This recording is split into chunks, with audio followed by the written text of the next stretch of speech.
Wag. Ang daming pira. Kanino kaya ito? Ikaw ba si Mang Victor? Sumama ka sa akin, dali.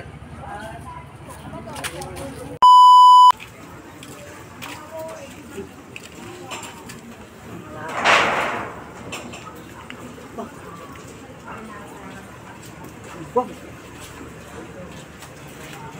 Ang daming pira. Kanino kaya ito? Hindi na nakakita ng ganito kadaming pira.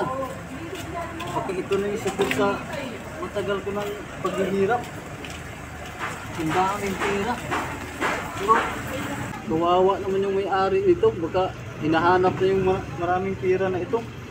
Ano kayang gagawin ko nito? Ibalik ko na lang sa barangay. Kawawa naman yung may-ari. Dadalhin ko sa barangay. Maraming salamat, Mang Victor.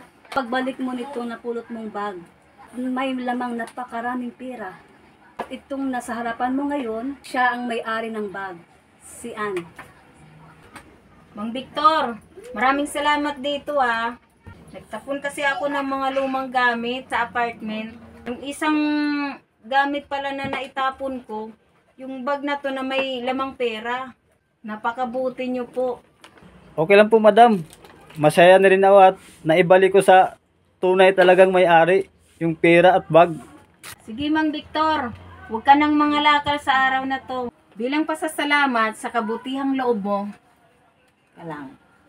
O ito 20.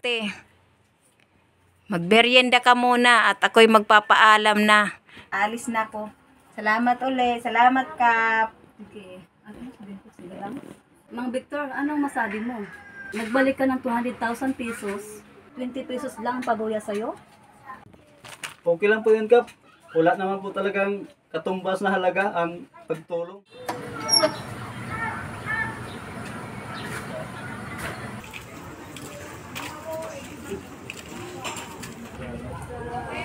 Ikaw ba si Mang Victor?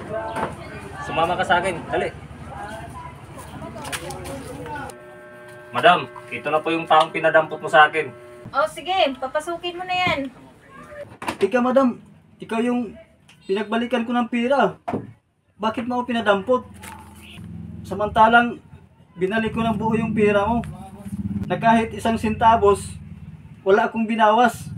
Yun nga ang dahilan kuya, kaya kita pinadampot. Dahil nga hindi mo binawasan yung perang napulot mo.